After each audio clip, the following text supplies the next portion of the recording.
Anya Petrova never pursued a degree.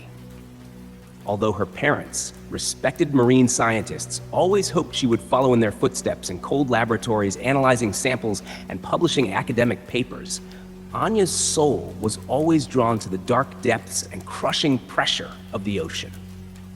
She felt suffocated being confined within four walls and instead chose to become a commercial diver, a profession requiring courage, exceptional strength, and the ability to work under the harshest conditions. Throughout her 20s, the diving suit and oxygen tank were her second home. She worked across oceans, from welding oil pipelines on the floor of the Gulf of Mexico to inspecting bridge foundations in the North Sea. Jobs came and went with contracts, but Anya never worried. There was always an underwater project that needed skilled hands like hers. She loved the feeling of absolute independence, where it was just her, the water pressure, and the task at hand. At 30, a golden opportunity arrived. Neptune Dynamics, ND, a giant in offshore energy, invited Anya to serve as safety and diving supervisor for their groundbreaking deep water drilling platform installation project in the Pacific. It was a major step forward. The job not only assured long-term financial security from a world-class company, but also came with a salary and benefits she had only dreamed of. Leaving freelance work for this stability was an easy decision. One last time, she told herself when signing the contract, then I'll use the money to buy a boat and work on my own terms. Anya arrived at the remote site where the sea met the sky. Her job was to oversee the installation of a massive deep water pipeline, a complex operation requiring perfect coordination between the crew on the ship and the divers. On that fateful morning, everything seemed normal. She was inside the pressurization chamber, preparing for her next dive, when a small, crackling sound echoed from the installation area, followed by a thunderous blast that shook the entire vessel. It was a catastrophic accident. No one knew exactly what went wrong. It could have been faulty materials, a design flaw in the pressure system, or simply an unforeseen mishap. But those trapped in the wreckage, or gravely injured like Anya, had no choice but to direct their anger toward the corporation in charge. A fellow diver was killed instantly, and dozens more were injured. For ND, the accident was a serious legal threat. They acted quickly. While Anya was still recovering in a field hospital, a senior ND attorney arrived and offered a generous out-of-court settlement. Anya wasn't greedy, but after seeing the state of her legs, severe spinal damage, and almost no mobility, she knew she could never dive again. The 8-figure check wasn't just bought silence. It was insurance for a life she no longer knew how to live. Along with the massive payout, ND offered an additional arrangement. A system data supervisor position she could do entirely from home with no travel or physical strain, and a heavily discounted rental unit in one of the corporation's luxury residential complexes, specially modified to accommodate the power wheelchair she would be bound to for life. Strange. She never knew ND owned residential property. But the brochure for Neptune Residences looked impressive. Modern architecture, ocean views, and most importantly, fully accessible infrastructure. Her old apartment, a rundown walk-up attic, was no longer an option. She accepted. The decision was a deal with the devil, but a necessary one. She left the hospital soon after and moved into the designated penthouse apartment. The adjustment was far more brutal than she expected. Overnight, the brave diver, always surrounded by ocean and steel, was confined to an electric wheelchair, trapped in a space too perfect. The wetsuit and helmet were replaced by a laptop and an intricate monitoring console. The depression came not only from the disability, it came from feeling bought. Her apartment was a golden cage on the 5th floor with a private elevator and a smart automation system controlling everything. From the height-adjustable desk to the sliding sensor-activated doors, every convenience was flawless, but each only reminded her of her own uselessness. Anya, who had always valued her independence, was now completely dependent on the company that had destroyed her life. Anya's penthouse apartment in the Neptune Residences complex was not an ordinary apartment. It was a masterpiece of spatial engineering, mockingly referred to as a paradise for the disabled in Neptune Dynamics' internal documents. The apartment was placed on the top floor where management should have lived. Instead of a dim ground floor unit, Anya was brought into an open space flooded with natural light from large glass windows overlooking the coast. However, all this luxury felt forced and controlling. The apartment was equipped with full automation. Solar panels on the roof provided clean, stable power.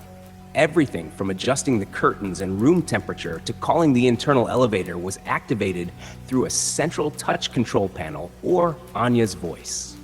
The kitchen counter could not only rise and lower to match her wheelchair height, but also integrated automatic cooking devices and a small mobile robot to organize groceries.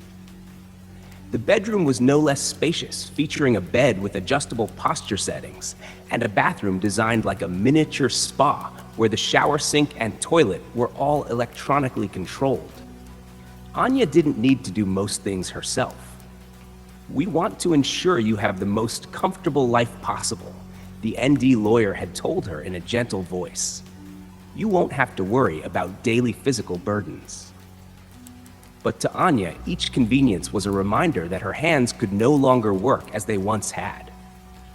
The polished power wheelchair gleamed like a cursed throne, and the high-end technology in the apartment felt like invisible chains binding her. She once faced the pressure of hundreds of meters below the ocean, but now felt suffocated by comfort. Her new job, system data supervisor, was an intellectual insult. It required no diving knowledge or deep technical expertise. Essentially, it was a virtual office job, reviewing and categorizing system error reports already analyzed by computers, then forwarding them to the relevant departments. She quickly realized her actual workload was very small, almost non-existent. Neptune Dynamics simply wanted to keep her under security and payroll to prevent any potential lawsuits.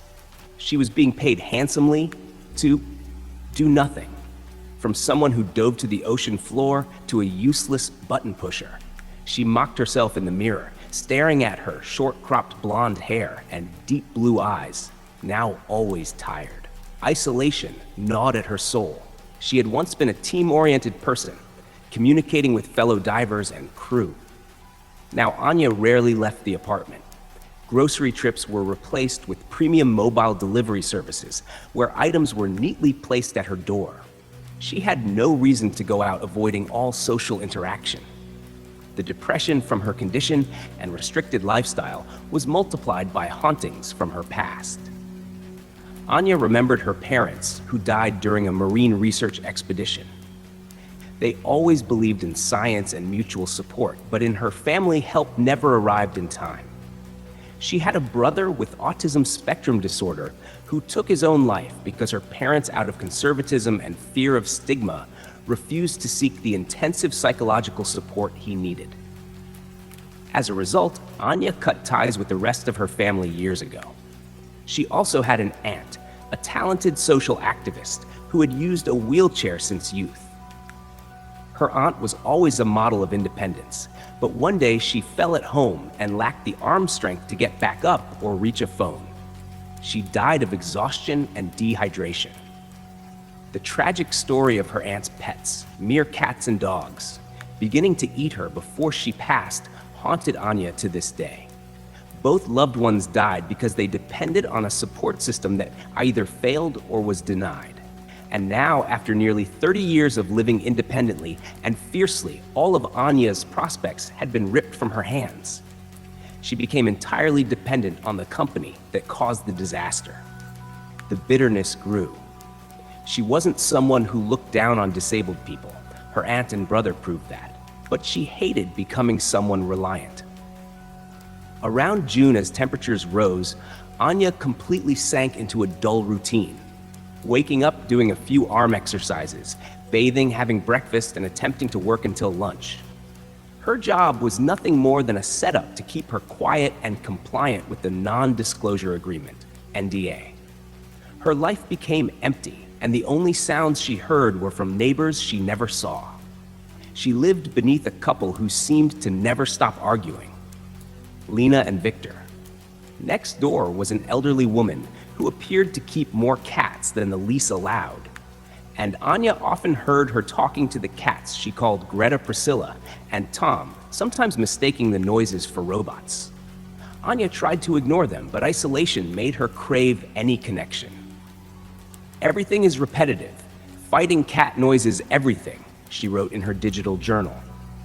These voices, though annoying, became the umbilical cord connecting her to a world from which she felt excluded. She preferred hearing complaints over facing the deadly silence of her far too spacious penthouse. In July, the coastal summer heat became suffocating.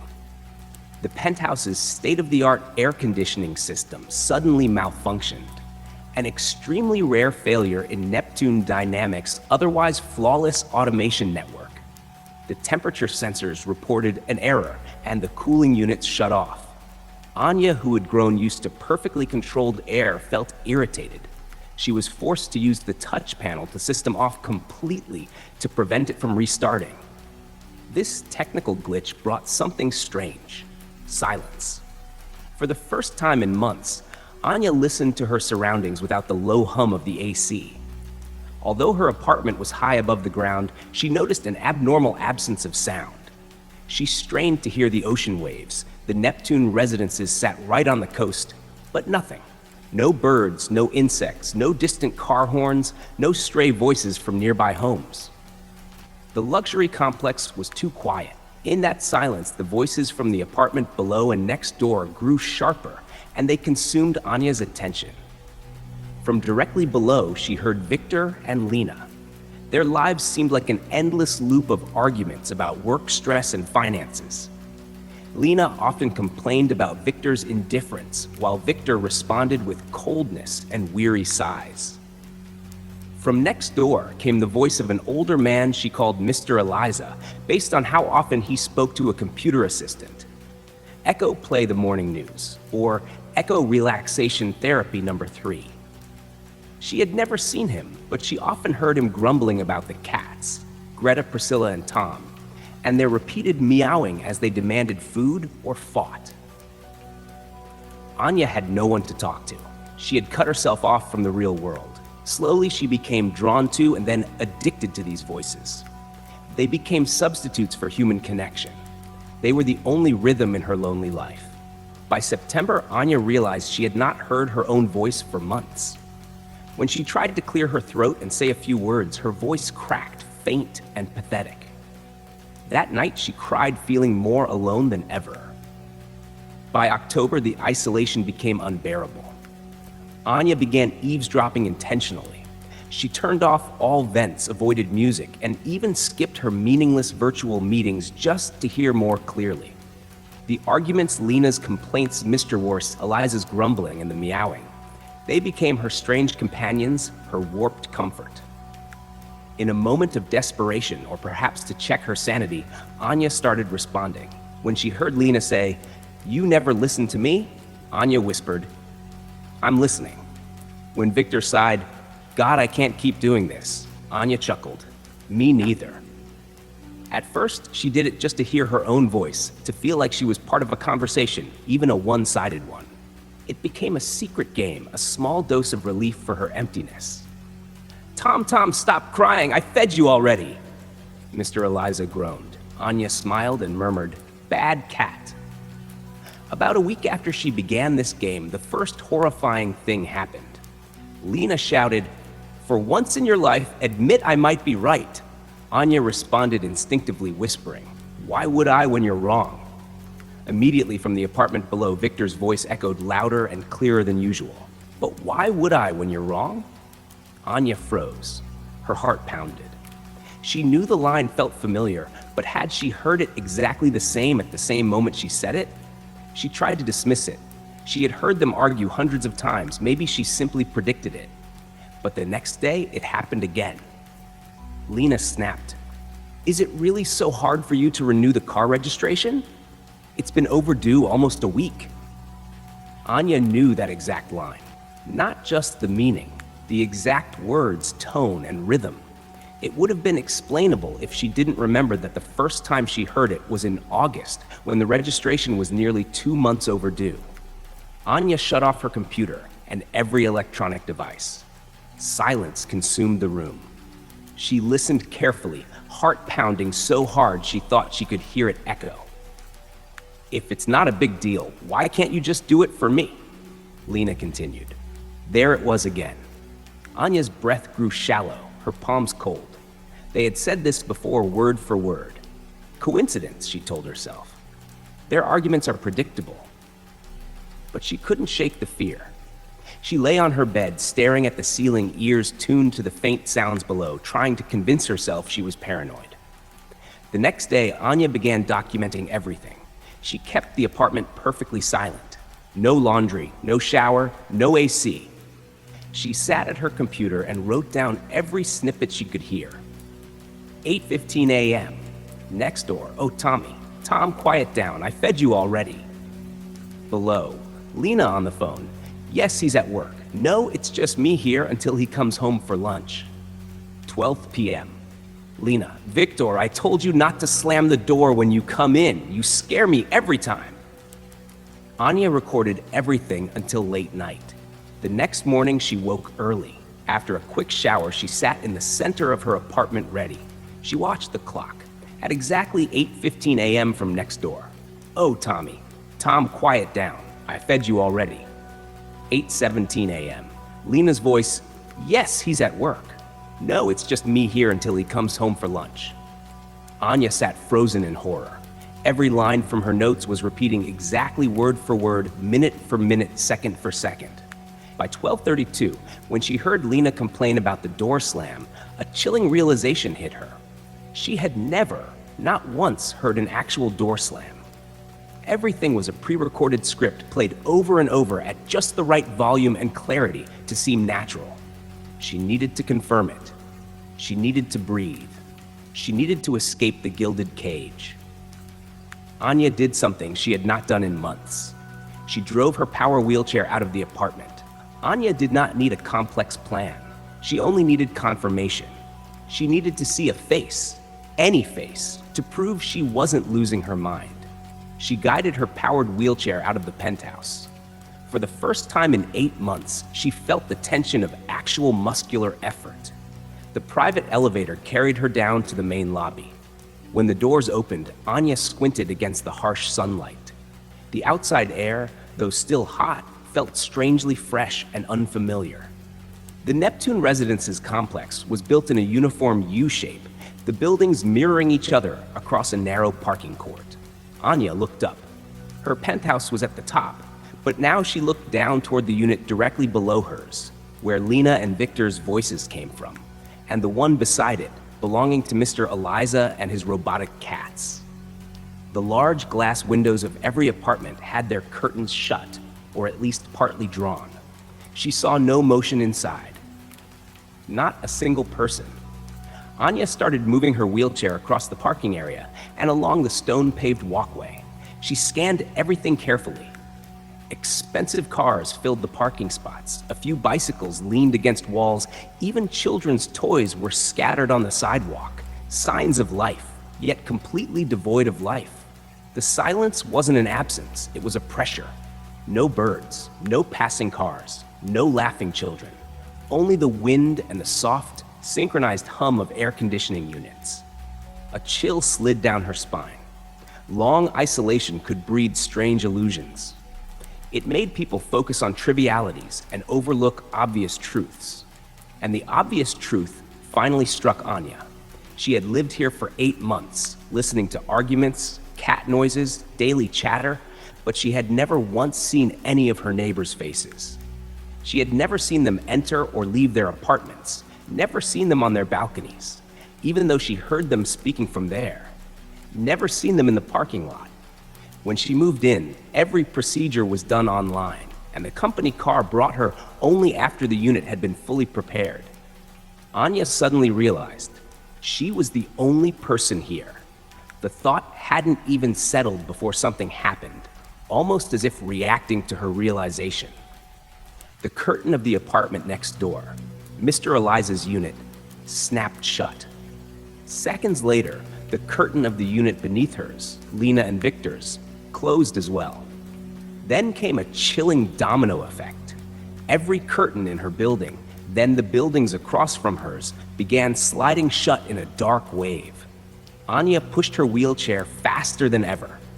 She rushed out of the courtyard and into the parking area, searching for a leasing office, a security booth, any building that looked different. She circled for 20 minutes, drenched in sweat, her arms trembling. She saw rows of identical buildings, identical fences, all curtains sealed. The Neptune Residences complex seemed endless. Exhausted and terrified, she returned to her apartment. In the lobby, every window was blocked by curtains. Her penthouse, with its giant glass windows, felt exposed, isolated in a sea of shuttered homes. She entered and slammed the steel door behind her. Immediately, the familiar electronic door chime rang. Ding dong. Anya opened the door. No one outside, only her weekly grocery delivery neatly placed on the welcome mat.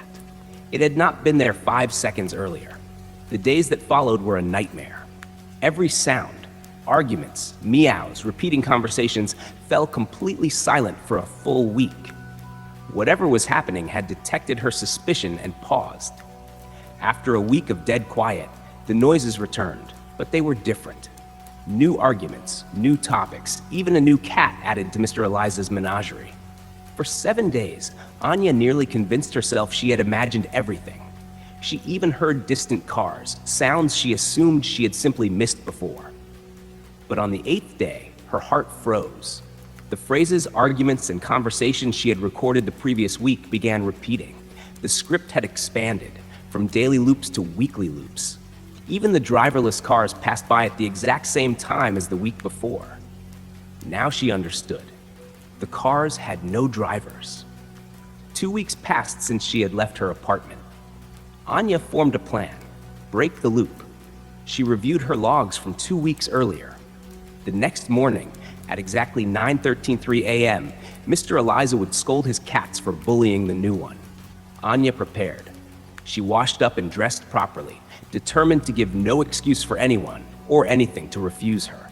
She wheeled to Mr. Eliza's door. At exactly 9:13, she knocked politely but firmly, stopping just before the 3rd second, the moment he normally began speaking. She waited, breathed. 3 seconds passed, a minute passed. Silence, total silence. She listened harder. No cats, no TV, no voice. Anya knocked again, harder. Still nothing. A frantic urge surged through her. She remembered the multi-tool divers carried for jammed underwater locks. She used the stainless steel pick she kept hidden in her wheelchair armrest, a habit she never broke, and popped the lock quickly. The door opened. Anya wheeled inside. The apartment that had echoed with lively irritation and constant noise was completely empty. No furniture, no cats, no Mr. Eliza. Just a large bare room with several small directional speakers mounted discreetly in the corners and ceiling. Horror washed over her. This wasn't a residential complex. It was a hollow theater. As she turned her wheelchair to leave, she heard a metallic click from the direction of her own apartment door. The lock had sealed itself, locking her out. Anya had tried to break the loop. Instead, she had triggered the next phase of the experiment. Locked outside Mr. Eliza's apartment, Anya did not panic. Instead, a cold anger replaced her horror. She was no longer an isolated victim. She was an opponent in an experiment. She quickly returned to her own unit, using the steel tweezers to pick the lock. Once inside, she rushed straight to the central control panel. She knew that if everything was scripted, the control system had to be hidden somewhere. But before she could touch the touchscreen, a cold, computerized female voice echoed through the apartment. Warning, out of parameter behavior detected. Please return to your designated area. It wasn't Lena's voice, nor echoes. It was the voice of the system itself. Anya ignored the warning. She dug deeper into the control panel using the basic computer knowledge she had gained from her useless monitoring job. Quickly, she discovered that all her audio files, her work logs, Online meetings, even her personal playlists, were encrypted and constantly transmitted to an external server. They weren't just watching her, they were recording every sound she made. Realizing that continuing to use the apartment's computer system would only expose her intentions, Anya switched to Plan B, find a physical vulnerability. Her powered wheelchair wasn't just mobility, it was a portable control hub. It had backup batteries and a GPS locator, meaning ND always knew where she was. Anya pulled out a small tool from her old diving kit, a cable-cutting device. She opened the panel beneath the chair and disconnected the GPS chip and several wireless communication modules. The moment she did, the lights flickered rapidly. The computerized voice returned, "Peripheral device error. Please contact technical support." This time, the voice sounded slightly confused, no longer absolutely confident. Anya knew she had only a few hours before ND realized the malfunction wasn't routine. She had to escape the complex. The issue wasn't the locked doors. The issue was loneliness and dependency. ND had engineered the environment so that leaving the apartment without external assistance was nearly impossible for a wheelchair user. Even grocery deliveries were designed to eliminate human interaction. Anya needed a vehicle and a route. She remembered the cars in the lot, driverless. She also remembered the elevator control room in the basement, where she had once been escorted for an internal elevator inspection. Using her now disconnected wheelchair, Anya began the painful descent to the basement. She avoided the controlled internal elevator and used the emergency stairwell instead. She had to use her arm strength to move the wheelchair down 5 steep flights, a grueling effort that nearly made her faint. In the basement, she found the elevator control room. As she suspected, it was filled with circuit boards and aging machinery, the true monitoring hub of the complex. Inside, she found an old laptop with no internet connection, used to adjust electrical and mechanical parameters. She checked its files. Her instincts were right. The complex wasn't just empty housing. It was an ND disabled psychological response testing facility designed to study how to silence and control potential litigants. The voices were audio files compiled from real arguments, arranged into convincing loops. More importantly, the laptop contained an emergency override that unlocked every car in the parking lot. Anya now had a key, and enough strength left. She chose the nearest black SUV. The steering wheel and pedals were useless to her, but she didn't need them. She had learned to operate a semi-autonomous vehicle in rehabilitation therapy. She activated the self-drive mode using the override commands and programmed the SUV to slowly exit the complex. As the SUV rolled through the gate, a blaring emergency alert erupted from every directional speaker in the complex and from her apartment. Contract violation warning. Compensation revoked. Return immediately. But by then, Anya was already on the coastal highway. She felt no regret over the compensation. She had reclaimed her independence. She looked into the rearview mirror. Neptune Residences appeared like a lonely concrete temple, with all its curtains sealed, silent and dead. Anya Petrova was no longer a bought-off victim. She was a survivor once again, escaping the pressure and suffocation of a world she did not belong to. She knew ND would search for her, but she would never allow herself to be trapped in any cage again. Every story is just another whisper in the dark. If you've experienced something truly terrifying, send it to Dark Whispers Audio. Let your story be told in the night. Subscribe now, for the darkness still holds many secrets.